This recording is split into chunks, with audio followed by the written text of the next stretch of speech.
Hey friends, welcome to soup number 3 of my Dollar Tree soup series. I am really excited to share this one with y'all. It is a lasagna soup.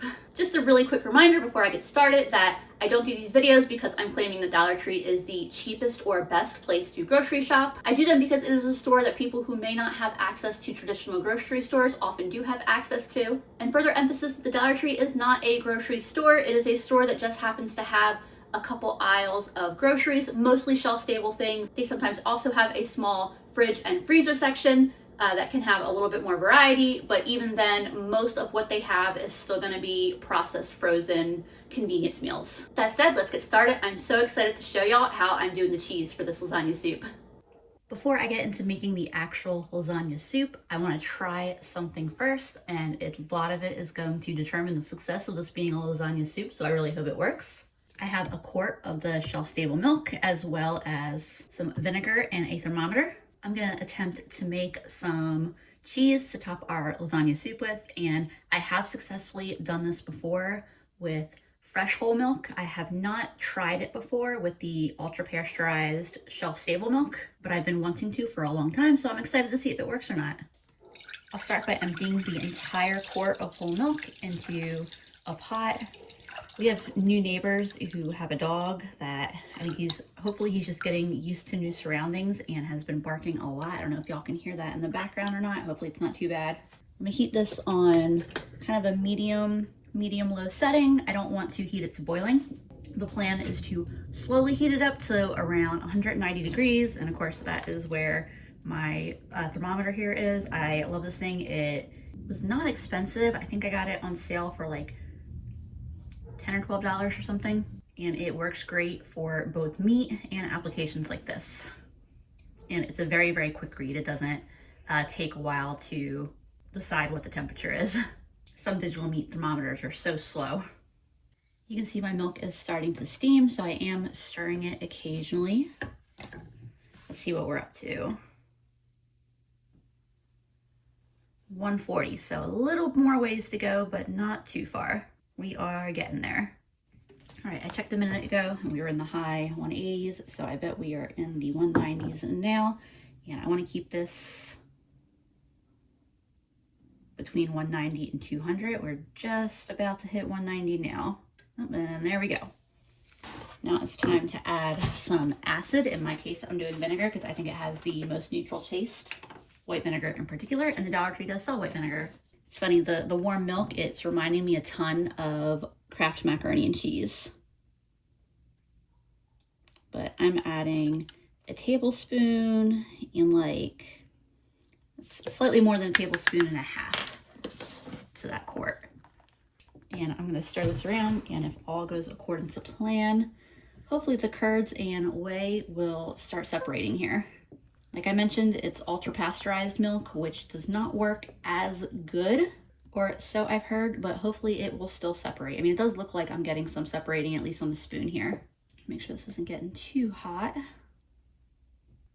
We're still sitting still at the low 90s. But I'll just keep stirring this for a minute or two, and hopefully that will be long enough. It's only been about a minute. You can see we're having some real nice separation happening here. I'm really happy about this. I'll let this go with the heat on for just another like 20 or 30 seconds.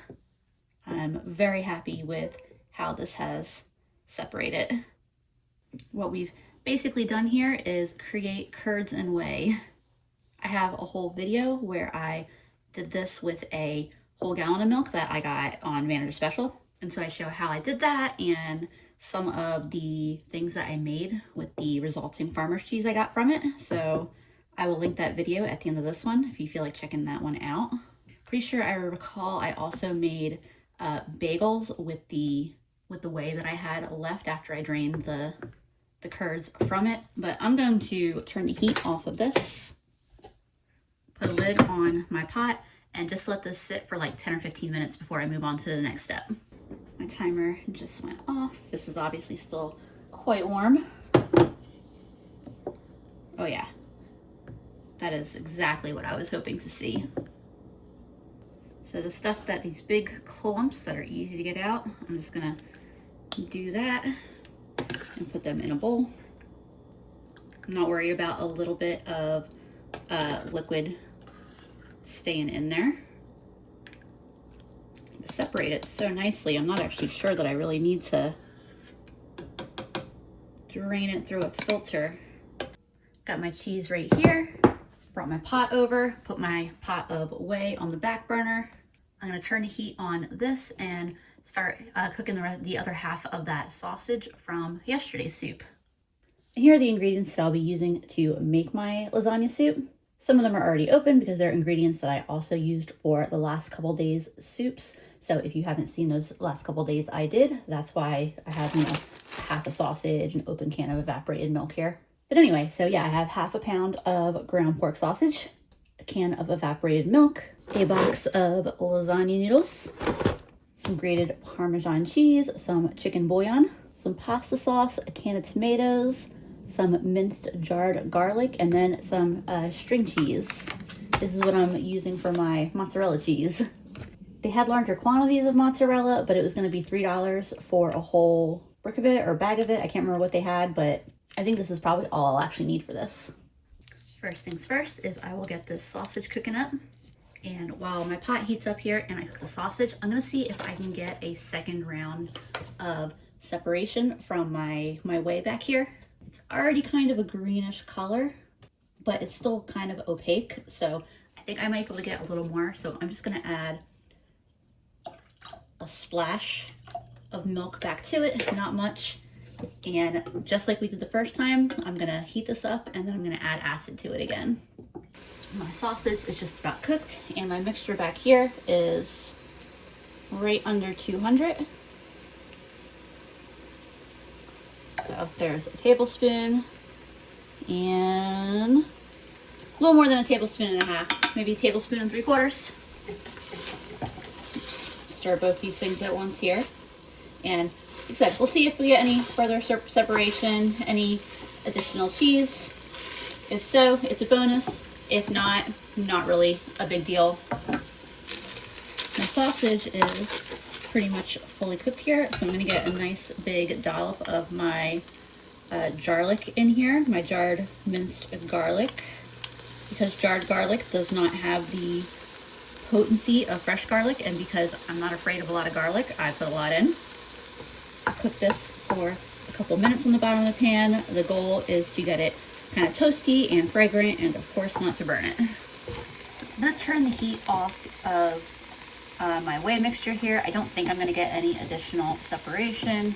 When I did it with regular whole milk, it did, so the difference may be the ultra pasteurized versus the regular fresh whole milk in terms of getting a second round of cheese, but what I have will work, so I'm not really worried about it.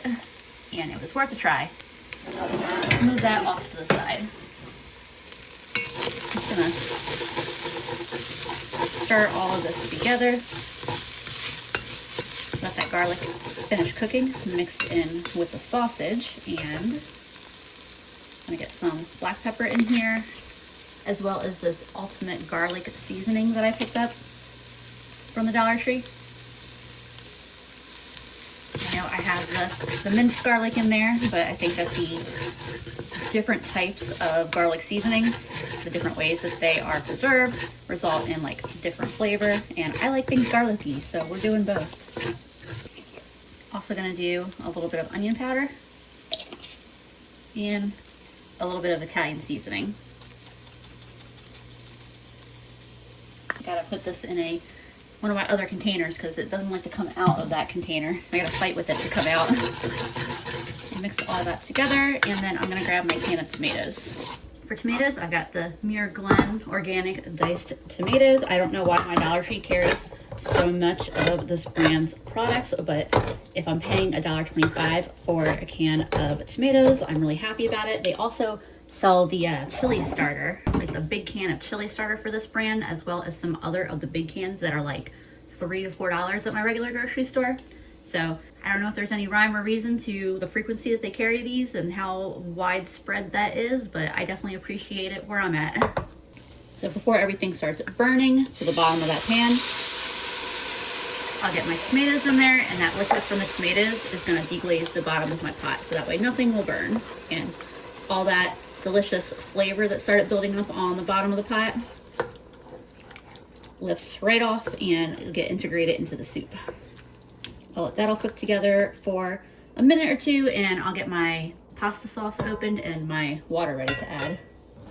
This is smelling amazing. I'm adding in about 4 cups of water. I'll probably add a couple more as well, but I'm just using a liter jar to measure out my water, so that's what fit in that first little round. Dumping in my can of sauce. And I just used the tomato sauce can to get those last couple cups of water, so that way I could get the last of the tomato sauce out using every last little bit. I'm also adding in my bouillon cubes, 1 per each cup of water. When I showed you my ingredients, I showed you these ones, the Knorr ones. These ones are 1 cube to 2 cups of water. But I also found in my cabinet, I have these ones that I also bought at one point from the Dollar Tree, and they're older, so I want to use these up. This is just about to a low boil. I'm going to put a lid on it. I'm going to keep it cooking at that high simmer, low boil, probably for like 15 minutes. Basically, once I put these lasagna noodles in, I've got a time limit on how long I can cook the soup because I don't want mushy, overcooked noodles. So I want to give those flavors a little bit of a chance to develop. Like I want that broth to develop, and giving it some time to cook is the best way to do that. While my soup is cooking, I'm going to get my cheese ready. That is basically going to be a topper for the soup. So I'm going to add a little bit of salt. This actually tastes really good on its own. Like just mixed with some salt, it would be a nice little cheese snack. I'm also going to get a little bit of Italian seasoning in there, as well as some of that garlic seasoning I got. Might be better off going with garlic powder since this is dried garlic. We'll make it work. We'll add that little bit of the dried garlic and then add a little bit of garlic powder. How about that? Adding some parm. I mentioned this in the last video that I used the parm for. Dollar Tree sells 2 different containers of parm. They sell this one, which is actually Parmesan cheese, as you can see in the ingredients, versus the larger container they have is mostly starch with just enough Parmesan added that they can call it a grated topping of Parmesan or whatever they call it. For the string cheese, I'm just going to kind of like pull it apart. Try not to snack on it too much as I do so, because there'll definitely be a little bit of snacking happening, but essentially make it into like my own little shredded cheese pile here. There's my 3 string cheeses with a couple of test bites taken out. Can't even tell. And then I just took the lid off of that. I tasted it and it tastes fantastic. I'm preheating my oven to 425 because I kept thinking there was something from the freezer that I was supposed to be making with this meal, and I couldn't remember what it was. I assumed that I had just thought about using a frozen veggie and changed my mind. It was the garlic bread. I got a package of their garlic bread to eat with this because that sounded perfect to eat with the lasagna soup. So I'm preheating my oven to 425. As soon as my oven is preheated, I'll add my lasagna noodles to the soup. Until then, I'm gonna stir all of this shredded mozzarella into my cheese. I assume it'll take a minute, but we'll get this all stirred together as best we can.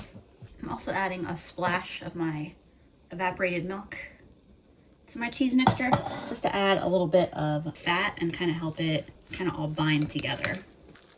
So this came together really nicely.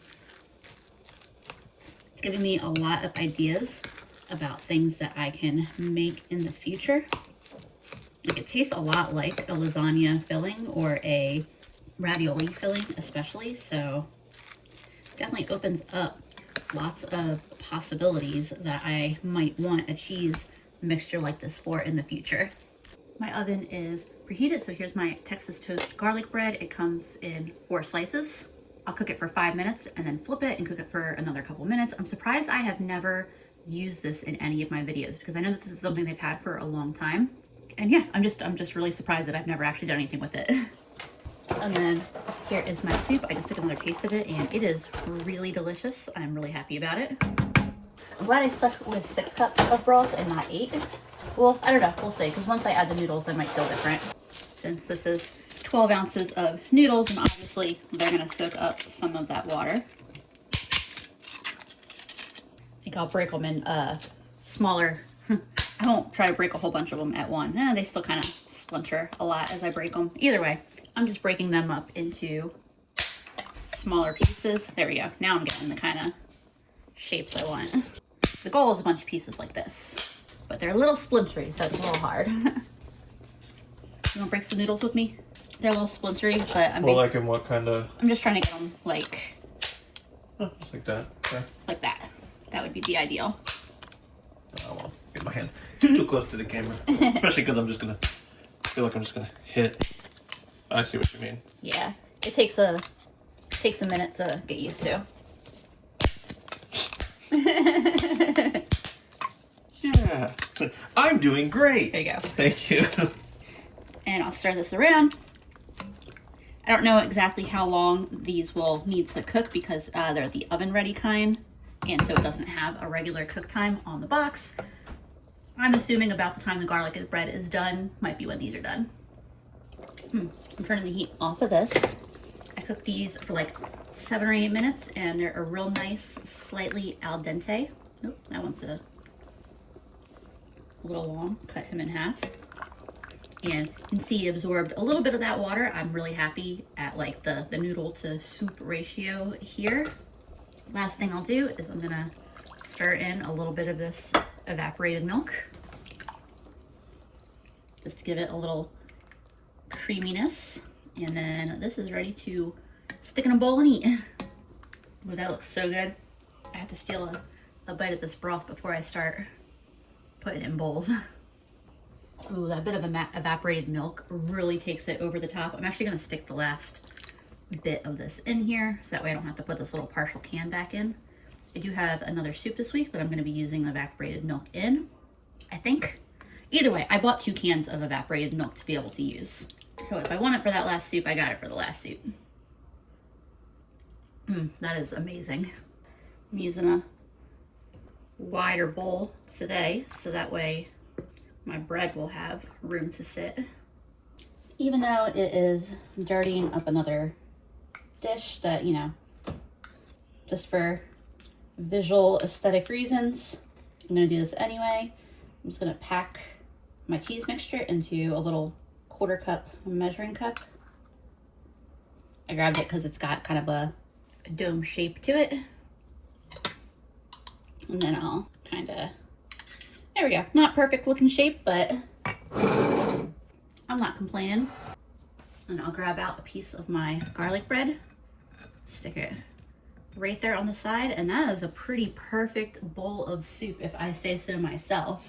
I have a sneaking suspicion that this is going to be one of those ones that my mom is like, why haven't you been making this like on the regular for me? Here's a bite with a little bit of everything, a little bit of the noodle, a little bit of the cheese, and of course the sauce. Definitely is giving lasagna vibes. That is fantastic. And I didn't do anything special to the garlic bread other than cook it straight from the package, but I hadn't had it before. So it's good, I enjoy it. And I think it is especially delicious dipped into this creamy broth. This one is definitely a 10 out of 10 meal. Y'all, that soup was so good. Made a decent amount of servings too. We were able to have dinner and then lunch again the next day. I will definitely be making that one many more times. And it is definitely my favorite one I have done so far in this series. With that soup being so good, I'm excited to show you what's gonna be up next. Thanks y'all for hanging out with me while I cook. I appreciate you watching, and I will see you again soon.